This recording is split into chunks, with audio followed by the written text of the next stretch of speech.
सच्चा मंदिर, मन बाहर नकलची बंदर। दुर्मन दुख है, सुमन सुख है। सुमन यानी प्योर माइंड, मगर नमन यानी नो माइंड। नमन है तेज आनंद। संसार में कुछ बातें ऐसी हैं जिन्हें हम सीधे नहीं देख सकते, उनका हमें केवल एहसास होता है। उन्हें महसूस करके उनके अस्तित्व पर हमें विश्वास होता है। मन के बारे में भी कुछ ऐसा ही है, इसे हम सीधे देख नहीं सकते, मगर जब कुछ होते हुए हम महसूस करते हैं तब हमें समझ में आता है कि मन है। जैसे हवा तो हमें दिखाई नहीं देती, पर पत्तों को हिलते हुए देखकर हवा के अस्तित्व का ज्ञान, एहसास हमें हो जाता है।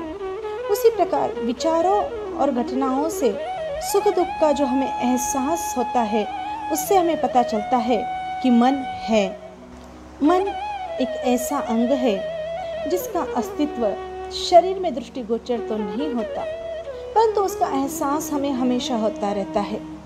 इसलिए उसका होना हमें मानना ही पड़ता है। अभी अगर कुछ पूछा जाए कि मन कहाँ है, तो जवाब होगा आँखों में, क्योंकि हम अभी आँखों से इस दुनिया को देख रहे हैं। लेकिन इस बीच मन मस्तिष्क में चक्कर लगाकर आया, क्योंकि उसने इस सवाल मन कहाँ है के बारे में सोचा, परंतु मस्तिष्क में जाने और वहां से लौटकर आने की प्रक्रिया इतनी तेज थी कि हमें पता ही नहीं चला। मन की गति बहुत तेज है, जिसकी वजह से वह पकड़ में नहीं आता। हम 200 से 300 शब्द एक मिनट में समझकर पढ़ सकते हैं, परंतु मन की गति इतनी तीव्र है कि वह 800 शब्द सुन सकता है। इसलिए वह हमारे लिए बाकी 500 शब्द अलग तरह के विचारों में से लाता है। तभी तो हम मन को एकाग्र नहीं कर पाते। मन की तुलना स्वेटर से भी की जा सकती है। जिस तरह स्वेटर के धागे का एक सिरा पकड़कर उसे खींचते जाए तो पूरा स्वेटर खुलकर गायब हो जाता है, केवल धागा ही बचता है। यानी जिसे आप स्वेटर कह रहे थे वह तो केवल एक भ्रम था। इसी तरह मन भी एक भ्रम है जो विचारों से बना है। मन का धागा है विचार, इसलिए मन को विचारों का पुलिंदा या थैला भी कहा गया है। असल में विचार ही मन है। विचार नहीं है तो मन भी नहीं है। जब विचार नहीं होते तब केवल मौन होता है। यह मौन ही असली आनंद है। इसी मौन को हमें जानना है। मन लगातार अपना काम तुलना, तोड़ना, तोलना तो कर ही रहा है, पर मन के गले में ऐसे कौन सी चीज बांध दी जाए जिससे वह सही ढंग से और सहज मन बनकर काम करने लगे। जिस तरह बिल्ली के गले में घंटी बांधने से सारे चूहे बिल्ली के भय से मुक्त हो गए, उसी तरह मन के जाल से, मन के मोह से, उसकी मनमानी से बचने के लिए मन के गले में कौन सी घंटी बांधी जाए। मंदिर की घंटी मन को कुछ सीमा तक थोड़े समय के लिए नियंत्रित रख सकती है, मगर मन की शरारतों पर निरंतर काबू नहीं रख सकती। मन अंदर से सच्चे मंदिर जैसा है, पर वह बाहर से नकलची बंदर जैसा है। मन दिखता नहीं है, मगर हर इंसान के अंदर उसकी उछल कूद चलती रहती है। मन जैसे दुख का कारण बनता है, वैसे यही मन बहुत बड़े आनंद का कारण भी बन सकता है, बहुत बड़े आनंद के लिए अवसर बन सकता है। मन कहाँ रहता है? मन केवल विचारों के आदान प्रदान का माध्यम है। मन कई विचारों का जोड़ है। जहाँ भी हमारा ध्यान पहुँचता है, वहाँ के बारे में मन के विचार शुरू हो जाते हैं। यदि आप बगीचे का ध्यान कर रहे हैं तो आपका मन वहीं पहुँच जाता है और बगीचे की कल्पना करके सोचने लगता है। इस तरह मन वही है जहाँ ध्यान यानी अटेंशन है। विचार ही मन है। विचार यदि दुखद है तो मन व्याकुल होता है, और विचार यदि सुखद है तो मन को खुशी महसूस होती है। रात में जब आपके विचार थम जाते हैं तब आपको नींद आती है। स्वप्न में विचार फिर से क्रियाशील हो उठते हैं। इन सारे विचारों को जोड़ने वाला है मन। विचार बीच में कहीं से भी कटे हुए नहीं है। विचारों की गाड़ी सतत गतिमान है। एक विचार समाप्त होता है तो तत्काल दूसरा विचार शुरू होता है। इस एक उदाहरण द्वारा हम समझे कि एक इंसान अपने कार्यालय में जाने के लिए स्टेशन की ओर चल पड़ता है। उसके मन में विचार आता है कि गाड़ी समय पर आ जाए। स्टेशन पहुंचने के बाद उसके मन में दूसरा विचार आता है कि गाड़ी छूट न जाए। फिर गाड़ी आते ही तीसरा विचार आता है कि गाड़ी में बैठने के लिए जगह मिल जाए। गाड़ी में जगह मिलने पर अगला विचार आता है कि मैं समय पर दफ्तर पहुंचूं। इस तरह इंसान के मन में निरंतर विचार चलते रहते हैं और इंसान इन विचारों को रोक नहीं पाता। आप एक प्लेटफॉर्म पर खड़े हैं और आपके सामने से एक गाड़ी जा रही है। उस प्लेटफॉर्म के सामने एक दूसरा प्लेटफॉर्म है। वहाँ पर कोई चीज़ है, जिसके बारे में आप जानना चाहते हैं। जब आपके सामने से गाड़ी जा रही है तब गाड़ी के डिब्बों के बीच आपको खाली जगह दिखाई देती है। उस खाली जगह में से आप गाड़ी की दूसरी तरफ देखते हैं। उस खाली जगह से आपको दूसरे प्लेटफॉर्म की झलक बीच बीच में नजर आती है। इस तरह बीच में गाड़ी के चलते हुए भी आप दूसरे प्लेटफॉर्म पर देखने की कोशिश करते हैं। गाड़ी यानी विचारों की परंपरा, उसका सिलसिला। अगर डिब्बों के बीच बीच में फासले न हो, खाली जगह न हो, तो आप दूसरी तरफ कुछ भी देख नहीं पाएंगे। जब आप ध्यान के दौरान ध्यान से देखते हैं तब आपको विचारों के बीच खाली जगह दिखाई देती है। फिर ये खाली जगह ध्यान के अभ्यास से धीरे धीरे बढ़ती जाती है। अब आपको दूसरे प्लेटफॉर्म की चीज में सच्चाई साफ साफ दिखाई देती है। अब आप उसे अपने अनुभव से जानने लगते हैं। ठीक इसी तरह यदि आप विचारों का निरीक्षण करते रहे तो अंत में मन गायब हो जाता है और बचा रहता है केवल अनुभव, सच्चाई, चैतन्य। सृष्टि को चलाने के लिए, सृष्टि में रहने वाले हर जीव को कार्यरत रखने के लिए सभी चीजों का उपयोग होता है। मनुष्य मन के द्वारा कार्यरत होता है। मनुष्य शब्द ही मन से बना है। मनुष्य यानी मन के साथ सम्मिलित मनोशरीर यंत्र। परमात्मा द्वारा बने मनोशरीर यंत्र परमात्मा की लीला को आगे बढ़ाते हैं। जैसे नृतक को नृत्य के लिए पांव और अन्य अंगों की आवश्यकता होती है, वैसे ही एक शरीर द्वारा संसार में भिन्न भिन्न नृत्य किए जा सकते हैं। हर एक शरीर भिन्न भिन्न भूमिकाएं निभा रहा है ताकि ईश्वर द्वारा रचित संसार का नाटक आसानी से चल सके। इंसान का लक्ष्य है इस नाटक द्वारा अपने आप को जानना, न कि नाटक में ही अटके रह जाना। मन के 11 प्रकार हैं। अपने मन को प्रकाश में लाए। रात में जब हम जो विचार करके सोते हैं, हमारा अचेतन मन उन विचारों को सुबह तक सजा कर रखता है। इसलिए हमेशा सोने से पहले अपने आप को सकारात्मक विचारों से प्रेरित करें। मन के अनेक काम हैं, इसलिए इसके अनेक नाम हैं। कुछ नाम और उसके काम के अनुसार दिए गए हैं। नाम से काम समझे और काम से अपना लक्ष्य जाने। पहला है तोलू मन। तोलू मन यानी तुलना करने वाला, तोलने वाला, हिसाब किताब करने वाला, दो में विभाजित करने वाला मन, कालिक और सफेदी लगाने वाला मन। एक उदाहरण से इसे समझने का प्रयास करें कि एक इंसान बकरियां पालने का व्यवसाय करता था। उसके पास कई बकरियां थी। उससे पूछा गया, तुम्हारी बकरियां एक दिन में कितना चल सकती है? बकरियां पालने वाले ने पूछा, काली या सफेद? उससे पूछा गया, सफेद बकरियां कितनी चल सकती है? उसने 4 मील ऐसा जवाब दिया। काली बकरियों के बारे में पूछने पर भी उसने 4 मील यही जवाब दिया। पूछने वाले इंसान को ऐसा विचित्र जवाब सुनकर आश्चर्य हुआ। बकरियां कितनी घास खाती है? बकरियां पालने वाले ने फिर से काली या सफेद पूछा। उससे पूछा गया, दोनों रंग की बकरियां? जवाब देने वाले इंसान ने कहा, दोनों रंग की बकरियां 4 किलो घास खाती है। अब सामने वाले इंसान को आश्चर्य होता है कि इस इंसान को हर बार काली या सफेद पूछने की क्या जरूरत है। बाद में उसे पता चला कि उस इंसान को हर बात में काली और सफेद बकरियां अलग बताने की आदत थी। इंसान के तोलू मन को भी इसी तरह काला सफेद देखने की आदत है। उसे हमेशा ऐसा लगता है कि ऐसा हुआ, वैसा हुआ, यह अच्छा हुआ, यह बुरा हुआ, ऐसा नहीं होना चाहिए था, ऐसा होना चाहिए था। ऐसी निरर्थक बातों में तोलू मन बहुत रुचि लेता है। सिवाय इसके उसे और कोई काम नहीं आता। जब तक तोलू मन से हम मुक्त नहीं होंगे तब तक आजीवन सुख दुख के चक्र में हम फंसे रहेंगे। तोलू मन के हिसाबी विचार इंसान के मन को परेशान करते रहते हैं। इसी वजह से नींद आने के लिए इंसान को नींद की गोलियां तक लेनी पड़ती है। इस हिसाबी तोलू मन पर जीत प्राप्त करते ही परम आनंद का अनुभव होगा। इस तोलू मन के कारण ही आनंद की अनुभूति नहीं हो पा रही थी। आनंद तो पहले से ही मौजूद था। तोलू मन हटा तो आनंद भी सक्रिय हो गया। मनुष्य ही ऐसा प्राणी है जिसमें ईश्वर स्वयं का दर्शन कर सकता है, मगर मनुष्य उसका आनंद कभी नहीं उठा पाता। पृथ्वी पर इंसान ही ऐसा प्राणी है जो अपने होने का आनंद ले सकता है, लेकिन मन की चपेट और भोजन के पेट में वह अपना लक्ष्य भूल जाता है। दूसरा है कल्लू मन। कल्लू मन यानी कल में जीने वाला मन। आने वाले कल यानी भविष्य और बीते हुए कल यानी भूतकाल में कल कल करने वाला मन।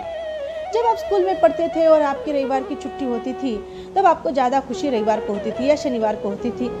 छुट्टी की खुशी आपको शनिवार को स्कूल से लौटने के बाद ज़्यादा होती थी, क्योंकि शनिवार को आपके मन में विचार चलते थे कि कल रविवार है, कल छुट्टी है, मगर रविवार को आप सोचते थे कि कल सोमवार है, कल स्कूल जाना है। यही है कल्लू मन जो कल में जीता है और आज का आनंद बर्बाद कर देता है। कल्लू मन वर्तमान में रह ही नहीं पाता।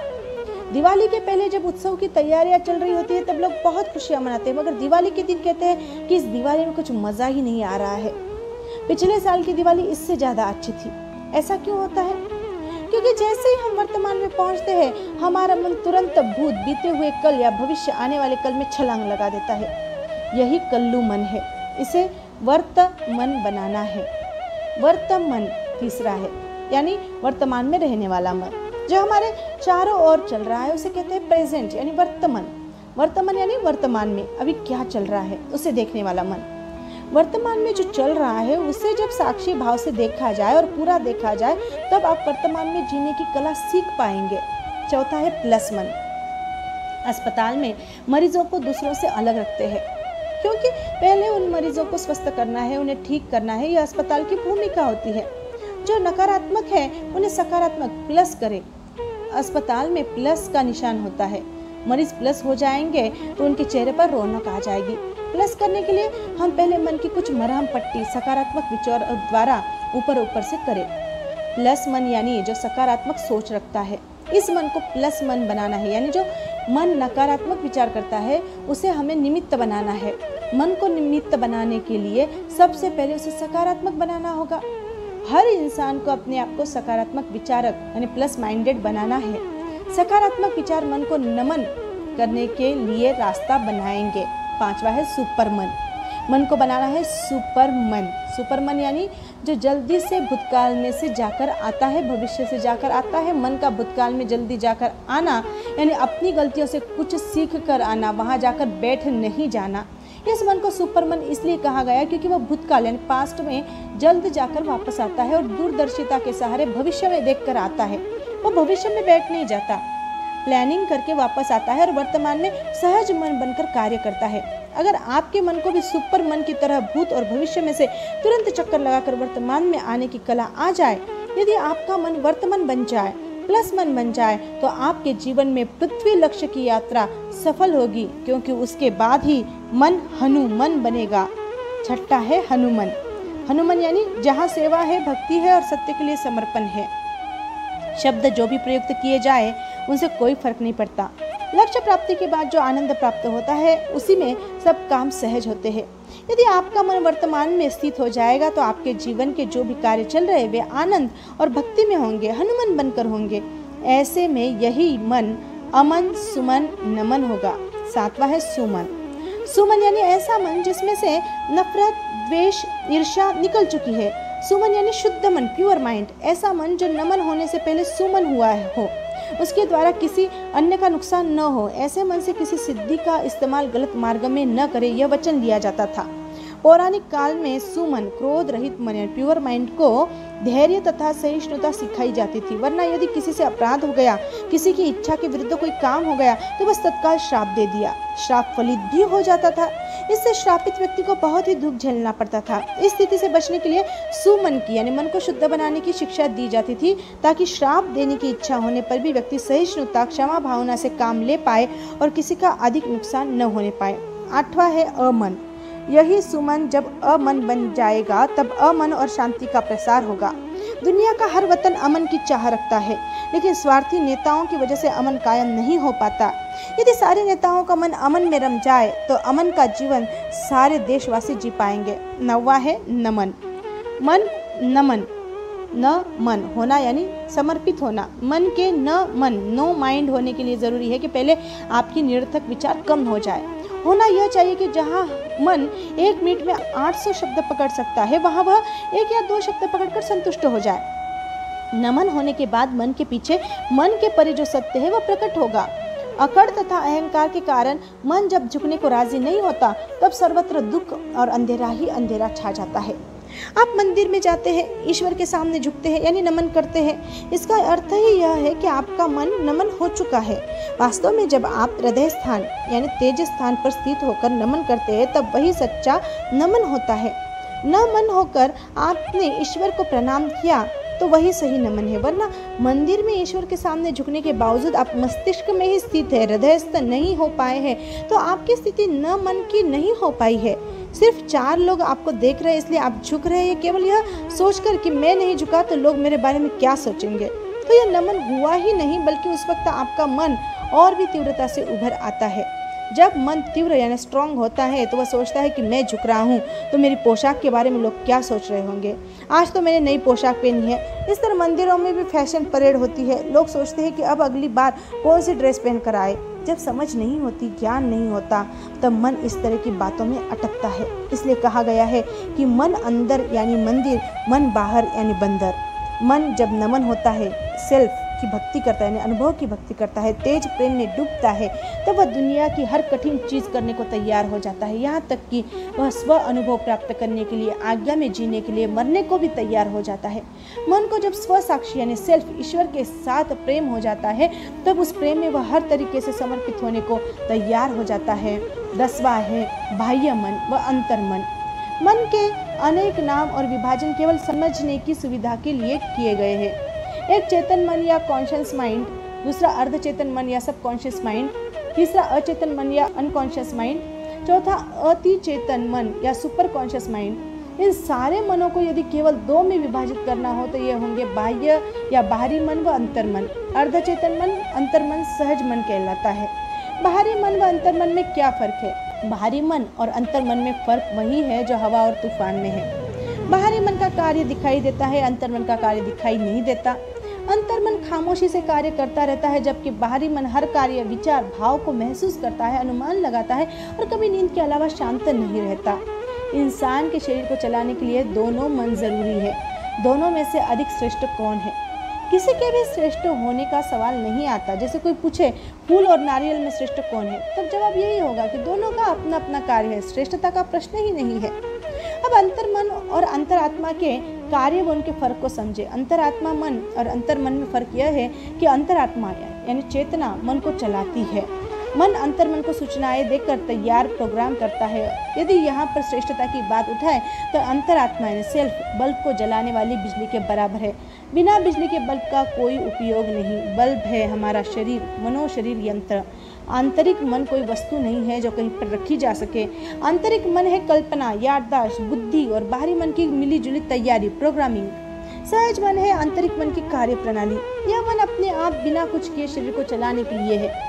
जैसे आप गाड़ी चला रहे हो और सामने साइकिल आ जाए तो उस वक्त आप यह सोचते हैं कि अब मैं दाएं जाता हूँ लेकिन उधर बच्चे हैं, ठीक है मैं बाईं ओर जाता हूँ लेकिन उधर कीचड़ है, फिर मैं ब्रेक लगाता हूँ, उस वक्त अपने आप ब्रेक लगती है। बाद में आप कहते हैं मैं जा रहा था तो सामने से कोई आया, दाएं बच्चे खेल रहे थे, बाएं कीचड़ थी तो मैंने ब्रेक लगाया। अब यह सब श्रुति से आया। श्रुति से आया तो मन को लगा कि मैंने ही किया। क्या सचमुच में मन ने यह किया था, हो गया था या करवाया गया था? यह रहस्य समझने के बाद मन अहंकार से मुक्त होता है। इंद्रियों द्वारा होने वाले सभी कार्य सचेतन मन से होते हैं, जैसे पढ़ना, बैठना, चलना, लिखना, देखना, सुनना इत्यादि। जहाँ से हमारे विचार उठते हैं वह है अंतर्मन। अंतर्मन से उठने वाला विचार जब सचेतन पर आता है तब हमें ज्ञात होता है कि यह विचार आया है। सचेतन मन 10% होता है और अंतर्मन 90% होता है। हमारे शरीर की सभी स्वाभाविक क्रियाएं जैसे हमारी सांस चलना, दिल धड़कना, अन्न का पचना, शरीर में खून के बहाव का नियंत्रण इत्यादि क्रियाएं अंतर्मन से होती है। जैसे बैठे बैठे हम कितनी बार हिलते हैं, रात में सोते हैं, ठंड लगते ही कंबल ओढ़ लेते हैं। ये कार्य भी अंतर्मन करता है। अंतर्मन सपने भी दिखाता है। हमारी नींद में खलल न पड़े इसलिए अंतर्मन अजीब सपने दिखाता है। जैसे आपके शरीर को अगर पानी की ज़रूरत है तो अंतर्मन आपको सपना दिखाता है कि आप पानी पी रहे हैं, या सपने में आपको नदी और समुद्र दिखाई देते हैं। वैसे ही आप बहुत गहरी नींद में है और बाहर बहुत जोर की आवाज़ हुई तो अंतर्मन आपको सपना दिखाता है कि किसी ने आपके घर की बेल बजाई है। अंतर्मन ऐसा इसलिए करता है ताकि आपकी नींद में कोई बाधा न आए। अंतर्मन में बहुत शक्ति है, वह आपके बाह्य मन व शरीर को नियंत्रित करता है।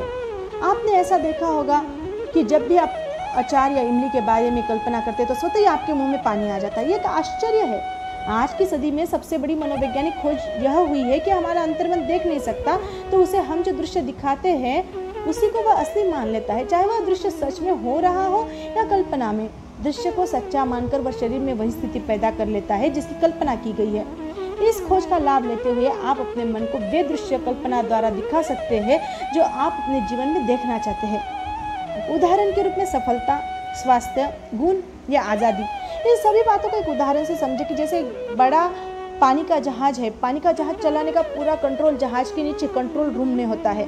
उसे चलाने वाले चालक को आगे का रास्ता दिखाई नहीं देता, वह ऊपर कैप्टन से आई हुई सूचनाओं का पालन करता है। अगर जहाज का कैप्टन कहता है कि जहाज दाएं मोड़ो या सीधे चलो, तो नीचे बैठा हुआ चालक उसके कहे अनुसार कार्य करता है। कैप्टन की एक गलत सूचना जहाज को डुबो सकती है। इस उदाहरण से समझे कि जहाज का कैप्टन है हमारा चेतन मन और नीचे जो चालक है वह हमारा अंतर्मन। हमारे चेतन मन की सूचना पर हमारा अंतर्मन कार्य करता है और शरीर का पूरा नियंत्रण अंतर्मन के पास होता है। अंतर्मन को यदि गलत सूचना मिली कि मैं बीमार हो सकता हूँ, गरीब हो सकता हूँ, मैं फेल हो सकता हूँ, तो भविष्य में उसके साथ नकारात्मक घटनाएं होने की संभावना हो सकती है। इसलिए अपने विचारों के प्रति सदा जागरूक रहे कि कहीं हम अपने अंतर्मन को गलत विचारों द्वारा गलत सूचना तो नहीं दे रहे हैं। इंसान के मन में उठने वाले सकारात्मक व नकारात्मक दोनों प्रकार के विचारों का प्रभाव इंसान के शारीरिक स्वास्थ्य पर होता है। विचारों में इतनी शक्ति है कि यदि कोई इंसान एक विचार 1 मिनट तक मन में पकड़ कर रखने का अभ्यास कर सके तो उसके जीवन में चमत्कार होने प्रारंभ हो सकते हैं। आप मन की इस शक्ति से जो चाहे पा सकते हैं। प्रारंभिक क्षणों में शायद यह आपको असंभव लगेगा, परंतु समझ और अभ्यास होते ही आपके विचारों में चुंबकीय असर होने लगेगा। आप जो चाहे अपने जीवन में आकर्षित कर सकते हैं। आपको आश्चर्य होगा कि आज तक कैसे जीवन जी रहे थे। साथ ही साथ यह कारण भी ज्ञात होगा कि आज तक आपके जीवन में जो भी हुआ वह क्यों हुआ। इस प्रकार पूर्ण रूप से आप यह समझ पाएंगे कि सुबह से लेकर रात तक आप मन में उठने वाले विचारों के कारण अपने वर्तमान और भविष्य का निर्माण कर रहे हैं। 11वां है सहज मन यानी अर्धचेतन मन। जब आप कार चलाते हैं तब कार को कहाँ मोड़ना चाहिए, कहाँ रुकाना चाहिए, सहज मन के विचार है। वहाँ ऐसा कोई विचार नहीं होता कि यह मेरा काम चल रहा है, किसी अलग व्यक्ति का काम चल रहा है। जब आप अपने काम में पूरी तरह से डूब जाते हैं तब सहज मन अपनी स्मृति यानी मेमोरी से कुछ बातें निकालता है। जैसे उस काम के संदर्भ में अतीत में आपने कुछ बातें सीखी है तो सहज मन आपके अतीत में जाकर वह जानकारी निकालता है। सहज मन उन बातों का इस्तेमाल वर्तमान के कार्य को बेहतरीन करने के लिए करता है। एक चित्रकार सहज मन से चित्र निकालता है। चित्र निकालते वक्त उसका सहज मन सोचता है यहाँ पर यह रंग ज़्यादा अच्छा लगेगा या वह रंग ज़्यादा अच्छा लगेगा। पिछली बार यह रंग लगाया था तो इतना अच्छा नहीं लगा था, इस बार यह रंग लगा कर देखते हैं। इसके विपरीत तोलू मन सोचता है आजकल चित्रों की कदर ही नहीं होती, ये चित्र बिकेगा भी या नहीं बिकेगा। जैसे ही तोलू मन सक्रिय हुआ तकलीफ होनी शुरू होती है। तोलू मन के कारण अहंकार होता है और अहंकार यानी नकली मैं जो सदा दुखी रहता है, परेशान रहता है। मन रूपी मुर्गा और स्व अनुभव का अंडा। आप सफलता यानी सोने के अंडे की तलाश कर रहे हैं और सोने के अंडे पर मुर्गा बैठा है, इसलिए वह अंडा आपको दिखाई नहीं देता। मुर्गा आपको इशारे से बताता है कि आसपास जो अंडे हैं जिन पर कीचड़ लगी है उन अंडों में आपको सोने का अंडा मिल सकता है। सोने का अंडा पाने के लिए आप बाकी अंडों का कीचड़ साफ करके देखते हैं इनमें सोने का अंडा है या नहीं। सारे अंडों की सफाई करने के बाद आपको पता चलता है कि वे सारे अंडे नकली है। फिर आपको ख्याल आता है कि मुर्गा इशारा कर रहा था, यानी कहीं यह उसकी शरारत तो नहीं। आप मुर्गे को वहां से उठाकर एक कोने में बिठाते हैं, तब आपको आपका लक्ष्य यानी सोने का अंडा उसी के नीचे मिलता है। मुर्गा यानी कौन? मुर्गा यानी तोलू मन, कल्लू मन। बाकी अंडे साफ करना यानी हमारे अंदर जो गुस्सा, नफरत या निराशा बस गई है उसे मिटाना या सत्कर्म करना। जब मुर्गे को मुर्गा बनाया गया, जैसे स्कूल में टीचर बच्चे को एक कोने में मुर्गा बनाते हैं यानी मन को उठाकर बाजू में रखा गया, तब आपको सोने का अंडा यानी स्व अनुभव अंतिम लक्ष्य मिलता है और उस मुर्गे को आश्चर्य होता है। मुर्गा मन यह सोचता था कि मैं हूँ इसलिए सब काम हो रहे हैं, लेकिन सत्य जानने से मुर्गे को योग्य समझ प्राप्त होती है। समझ प्राप्त होते ही उसे यह अच्छी तरह मालूम हो जाता है कि उसके करने से कुछ नहीं हो रहा है। तब वह शांत होने लगता है और उसके अंदर साक्षी भाव घर करने लगता है। मुर्गे ने अपने अंदर जो मान्यताएं पाल रखी थी वे टूटने लगती है। मन को यह पता चलता है कि मेरे बगैर भी अविश्रांत काम होते हैं, जल्दी होते हैं और बेहतरीन ढंग से होते हैं। सहज मन जब भी काम करता है तब बेहतरीन ढंग से करता है। उस वक्त बीच में नकारात्मक बोलने वाला तोलू मन नहीं रहता। तोलू मन को भी आश्चर्य होता है कि उसके कोने में बैठने से काम सहजता से कैसे हो रहे हैं। पहले वह बीच में बैठा था तो बकवास किया करता था। तोलू मन को समझ मिलने के बाद ही वह चुप होता है, वरना जिंदगी भर उलझन में बना रहता है। समझ आने के बाद मन सभी उलझनों को छोड़कर आत्मनिरीक्षण करना शुरू करता है। इसलिए सबसे पहला काम है मुर्गे को सोने के अंडे यानी सत्य अनुभव पर से उठाना। बाकी अंडों को साफ करने से पहले उस मुर्गे को ही पकड़ना है। मुर्गा यानी मन अहंकार का प्रतीक है। कभी वह लोमड़ी यानी बुद्धि, कभी बंदर यानी चित्त, तो कभी ऊंट यानी अहंकार बन जाता है। ये सभी एक ही चीज के अलग अलग नाम है। मन अगर एक ही विषय पर सोचता है तो हम उसे बुद्धि कहते हैं। जैसे आप बैठकर मनन चिंतन करते हैं तो बुद्धि का इस्तेमाल कर रहे हैं। जब आप विचार एक दिशा में नहीं है तब मन को चित्त कहा जाता है, जो सारी दिशाओं में भागता है। मन एक दिशा में एकाग्र है तो उसका दिमाग लोमड़ी की तरह होता है, और यदि सारी दिशाओं में भागता है तो वह बंदर की तरह होता है। जो मन पहले लोमड़ी था वही अब बंदर बन गया। लोमड़ी का दिमाग तेज है क्योंकि वह एक ही विषय पर एकाग्र होकर मनन चिंतन कर सकती है। जब मन मैं का विचार लाता है तब उसे अहंकार कहा जाता है। अहंकार की स्थिति में व्यक्ति अपने आप को अलग मानने लगता है। मैं दूसरों से अलग हूँ, इसी सोच को अहंकार कहा गया है। इस अहंकार के खत्म होने को स्व अनुभव, आत्म साक्षात्कार, ईश्वर प्राप्ति, रियलाइजेशन या मोक्ष कहा गया है। जय आनंद।